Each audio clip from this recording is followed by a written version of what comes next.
Guys, welcome back to my channel. আজকে আপনাদের সাথে এমন একটি গল্প শেয়ার করতে যাচ্ছি যেটা শোনার পর আপনাদের চোখের পানি আসতে বাধ্য হবে।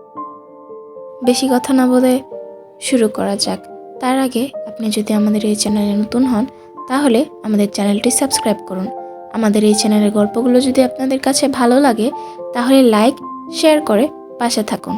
পরবর্তী পর্বগুলো পেতে বেল বাটনে প্রেস করুন। গল্পের নাম আমি পদ্মজা। পর্ব 1। ফাহিমা ক্লান্ত হয়ে ধপ করে ফ্লোরে বসে পড়ল। তার হাত থেকে লাঠি পড়ে গিয়ে মৃদু আওয়াজ তুলে। তার শরীর ঘেমে একাকার, কপালে বিন্দু বিন্দু ঘাম হাতের তালু দিয়ে মুছে বার কয়েক জোরে জোরে নিঃশ্বাস ফেলল। এরপর চোখ তুলে সামনে তাকালো। রিমান্ডে কোনো পুরুষই টিকতে পারে না, সেখানে একটি মেয়ে আজ 4 দিন ধরে রিমান্ডে। তার সামনে চেয়ারে বাঁধা অবস্থায় ঝিমুচ্ছে। 4 দিনে একবারও মুখ দিয়ে টু শব্দটি করল না। শারীরিক মানসিক কত নির্যাতন করা হয়েছে, তবুও ব্যথায় আর্তনাদ অবধি করেনি। মনে হচ্ছে একটা পাথরকে পিটানো হচ্ছে, যে পাথরে রক্ত ঝরে কিন্তু জবান খুলে না। তখন সেখানে আগমন ঘটে ইন্সপেক্টর তুষারের। তুষারকে দেখে ফাহিমা কাতর স্বরে বলল, সম্ভব না, আর কিছুতেই কথা বলছে না। তুষার অভিজ্ঞ চোখে মেয়েটিকে 2-1 সেকেন্ড দেখল, তারপর গভীর কণ্ঠে ফাহিমাকে বলল, আপনি যান। ফাহিমা এলোমেলো পা ফেলে চলে যায়। তুষার একটা চেয়ার নিয়ে মেয়েটির সামনে বসল। বেশ কিছুক্ষণ চুপ থেকে বলল, আপনার সাথে আজ আমার প্রথম দেখা। মেয়েটি কিছু বলল না, তাকালোও না। তুষার মেয়েটির দিকে সূক্ষ্ম দৃষ্টি মেরে তাকালো, বলল, মা বাবাকে মনে পড়ে? মেয়েটি চোখ তুলে তাকায়। ঘোলাটে চোখ, কাটা ঠোঁট থেকে রক্ত ঝরছে, চোখের চারপাশ গাঢ় কালো, চোখ দুটি লাল। মুখের এমন রং রিমান্ড আসার সব আসামিরই হয়। তুষার মুখের প্রকাশভঙ্গি আগের অবস্থানে রেখে আবারও প্রশ্ন করল, মা বাবাকে মনে পড়ে? মেয়েটি মাথা নাড়ায়, মনে পড়ে তার। তুষার একটু ঝুঁকে মেয়েটি অসহায় দৃষ্টি মেলে তাকায়। তুষার মেয়েটির হাতের বাঁধন খুলে দিয়ে নির্বিকার ভঙ্গিতে প্রশ্ন ছুড়ল, নাম কি? যদিও তুষার মেয়েটির নাম সহ পুরো ডিটেলস জানে, তবুও জিজ্ঞেস করলো। তার মনে হচ্ছে মেয়েটি কথা বলবে। সত্যি তাই হলো। মেয়েটি ভারাক্রান্ত কণ্ঠে নিজের নাম উচ্চারণ করলো, পদ্ম। আমি পদ্মজা। পদ্মজা হেলে পড়ে তুষারের উপর। তুষার দ্রুত ধরে ফেলল। উঁচু কণ্ঠে ফাহিমাকে ডাকলো, মিস ফাহিমা, দ্রুত এদিকে আসুন। ফাহিমা সহ আরও 2 জন দ্রুত পায়ে ছুটে আসে। 1989 সাল। সকাল সকাল রশিদ ঘটকের আগমনে হেমলতা ভীষণ বিরক্ত হন। তিনি বারবার পই পই করে বলেছেন, পদ্মর বিয়ে আমি এখনই দিব না, পদ্মকে অনেক পড়াবো। তবুও রশিদ উদ্দিন প্রতি সপ্তাহে সপ্তাহে এক এক পাত্রের খোঁজ নিয়ে আসবেন। মেয়ের বয়স আর কতই হলো, মাত্র 16। শামসুল আলমের মেয়ের বিয়ে হয়েছে 24 বছর বয়সে। পদ্মর বিয়েও তখনই হবে, পদ্মর পছন্দ মতো। হেমলতা রশিদকে দেখেও না দেখার ভান ধরলেন। রশিদ একদলা থুতু ফেললেন উঠোনে। তারপর হেমলতার উদ্দেশ্য বললেন, বুঝছো পদ্মর মা, এইবার যে পাত্র আনছি এক্কেরে খাঁটি হীরা। হেমলতা বিরক্ত ভরা কণ্ঠে জবাব দিলেন, আমি আমার মেয়ের জন্য পাত্র চাইনি, তবুও বারবার কেন আসেন আপনি? যুবতী মাইয়া ঘরে রাহন ভালা না। মেয়েটা তো আমার, আমাকে বুঝতে দেন না। হেমলতার কণ্ঠে বিরক্তি ঝরে পড়ছে। রশিদ অনেক চেষ্টা করেও সুবিধা করতে পারলেন না, ব্যর্থ। থমথমে মুখ নিয়ে সড়কে পা রাখেন। প্রতিদিনই কোনো না কোনো পাত্রপক্ষ এসে হাতে টাকা গুঁজে দিয়ে বলবে, মোর্শেদের বড় সেরিডারে চাই। মোর্শেদ নিজে নিজে বিড়বিড় করে আওড়ান, গেরামি কি আর সেরি নাই? একটা সেরিরাই কেন সবার চোখে ভুট দেব? চাইলেই কি সব পাউন যায়? পূর্ণা স্কুল জামা পরে পদ্মজাকে ডাকলো, আপা, এই আপা, স্কুলে যাবি না? আপা রে। পদ্মজার চোখ পিটপিট করে খুলে কোনো মতে বলল না। পরপরই চোখ বুজে ঘুমে তলিয়ে গেল। পূর্ণা নিরাশ হয়ে মায়ের রুমে আসে। আম্মা, আপা কি স্কুলে যাইব না? হেমলতা বিছানা ঝাড়ে রেখে পূর্ণার দিকে কড়া চোখে তাকান। রাগী সরে বললেন, যাইব কি? যাবে বলবি। পূর্ণা মাথা নত করে ফেলল। হেমলতার কড়া আদেশ, মেয়েদের পড়াশোনা করাচ্ছি, অশুদ্ধ ভাষায় কথা বলার জন্য নয়, শুদ্ধ ভাষায় কথা বলতে হবে। পূর্ণাকে মাথা নত করতে দেখে হেমলতা তৃপ্তি পান। তার মেয়েগুলো মান্যতা চেনে খুবই অনুগত। তিনি বিছানা ঝাড়তে ঝাড়তে বললেন, পদ্মর শরীর ভালো না, সারা রাত পেটে ব্যথায় কাঁদছে, থাকুক ও ঘুমাক, তুই যা।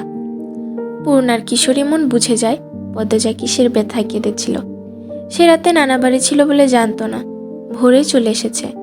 নানা বাড়ি হেঁটে যেতে 5 মিনিট লাগে। পূর্ণাকে চুপচাপ দাঁড়িয়ে থাকতে দেখে হেমলতা বললেন, তুই যা, মাথা নিচু করে যাবি, মাথা নিচু করে আসবি, ঠিক আছে? আচ্ছা আম্মা। পূর্ণা রুমে এসে আয়নার সামনে দাঁড়ালো, নিজেকে খুঁটিয়ে খুঁটিয়ে দেখলো।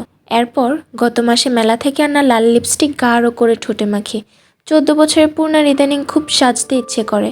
হেমলতা সেজেগুজে স্কুলে যাওয়া পছন্দ করেন না বলে পূর্ণা আগে লিপস্টিক মাখেনি। টিন দেয়ালের কাঠের ঘড়ির কাঁটায় সকাল 10টা বাজলো মাত্র। এখনো পদ্মজা উঠল না। হেমলতা মেয়েদের রুমে ঢুকেন। পদ্মজা দুহাত ভাঁজ করে ঘুমাচ্ছে। জানালার পর্দা ভেদ করে আসা আলতো পেলব রোদ্দুরে স্পর্শে পদ্মজার মসৃণ পাতলা ঠোঁট, ফর্সা ত্বক চিকচিক করছে। হেমলতা বিসমিল্লা বলে 3 বার ফু দেন মেয়ের শরীরে। গুরুজনরা বলেন, মায়ের নজর লাগে বেশি, নজর কাটাতে বিসমিল্লা বলে ফু দিতে হয়। হেমলতার মায়া লাগছে পদ্মজার ঘুম ভাঙাতে, তবু আদরে গলায় ডাকলেন, পদ্ম, এই পদ্ম। পদ্মজা চোখ খুলে মাকে দেখে দ্রুত উঠে বসে। যেদিন ঘুম থেকে উঠতে দেরি হয় সেদিনই হেমলতা ডেকে তোলেন। পদ্মজা অপরাধী কণ্ঠে প্রশ্ন করল, বেশি দেরি হয়ে গেছে আম্মা? সমস্যা নেই, মুখ ধুয়ে খেতে আয়। পদ্মজা দ্রুত কলপার গিয়ে ব্রাশ করে মুখ ধৌত করে। হেমলতা শিক্ষকের মেয়ে, তাই তার মধ্যে নিয়মনীতির প্রভাব বেশি। মেয়েদের শক্তপোক্ত নিয়মে রেখে বড় করেছেন। পদ্মজা রান্নাঘরে ঢুকে দেখলেন প্লেটে খাবার সাজানো। সে মৃদু হেসে প্লেট নিয়ে টেবিলে গিয়ে বসল। তখন হেমলতা আসেন। পদ্ম দ্রুত ওড়না দিয়ে মাথা ঢাকে। হেমলতার দেওয়া আরেকটা নিয়ম, খাওয়ার সময় মাথা ঢেকে খেতে হবে। পদ্মজা নিশ্চুপ থেকে শান্ত ভঙ্গিতে খেতে থাকলো। হেমলতা মেয়েকে সহজ কণ্ঠে বললেন, তাড়াহুড়ো করছিস কেন? মুখ ধুতে গিয়ে চুল ভিজিয়ে এসেছিস, খেয়ে রোদে বসে চুলটা শুকিয়ে নিবি। আচ্ছা আম্মা। আম্মা, পূর্ণা প্রেমা আসে নাই? পূর্ণা আসছে, স্কুলে গেছে। প্রেমা দুপুরে আসবে। আম্মা, আব্বা কবে আসবেন? পদ্মজার প্রশ্নে হেমলতা দাঁড়িয়ে পড়েন। শুকনো গলায় জবাব দেন, জানি না, খাওয়ার সময় কথা বলতে নেই। হেমলতা চলে যেতেই পদ্মজার চোখ থেকে টুপ করে 1 ফোঁটা জল পড়ে পাতে। পদ্মজা দ্রুত হাতের উল্টো পাশ দিয়ে চোখের জল মুছে। পদ্মজার জীবনে জন্মদাতা আছে ঠিকই, কিন্তু জন্মদাতার আদর নেই। সে জানে না তার দোষটা কি, কেন নিজের বাবা বাকি বোনদের আদর করলেও তাকে করে না। কথা অব্দিও বলে না। 2 বার মাকে জিজ্ঞেস করেছে সে, আমি কি তোমাদের সত্যিকারের মেয়ে আম্মা? সন্তান হয় না বলে কি আমাকে দত্তক এনেছিলে? আব্বা কেন আমাকে এত অবহেলা করেন? ও আম্মা, বলো না। হেমলতা তখন নিশ্চুপ থাকেন।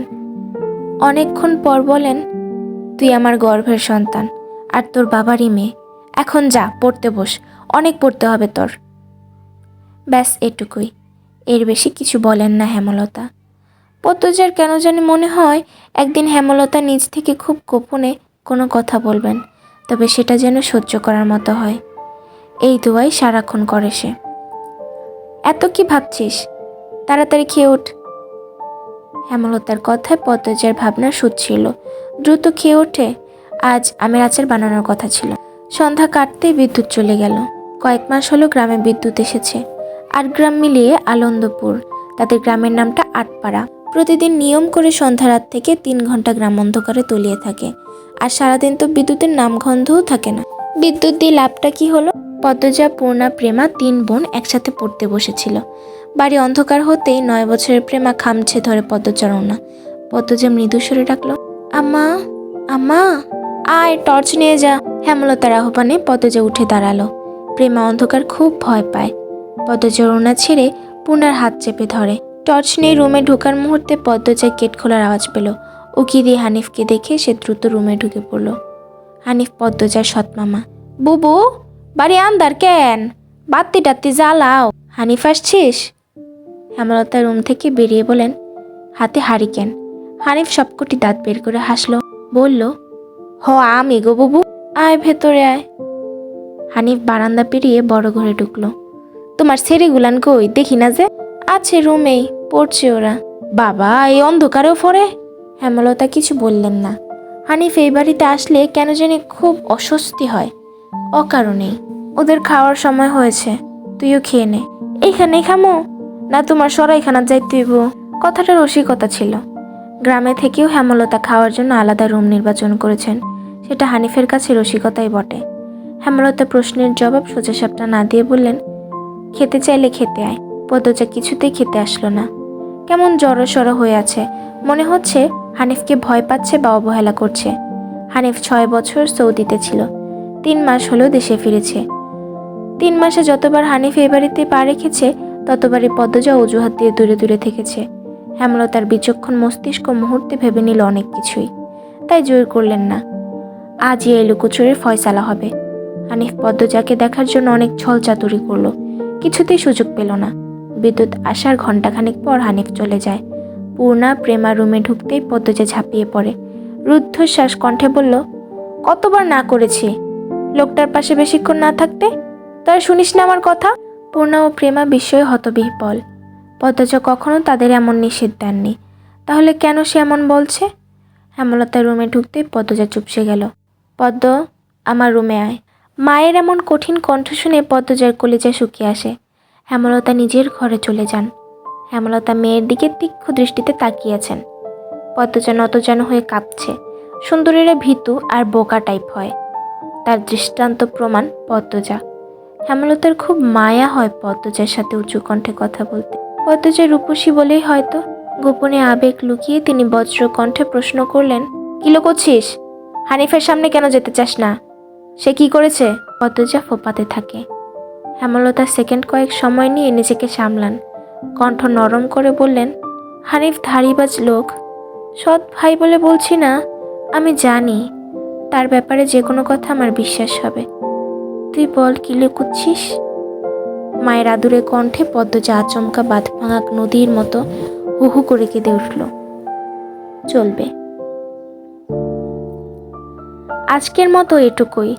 আগামী পর্বটি পেতে চোখ রাখুন আমাদের চ্যানেলেই। আমাদের গল্পটি যদি ভালো লেগে থাকে তাহলে লাইক দিয়ে পাশে থাকবেন। ধন্যবাদ।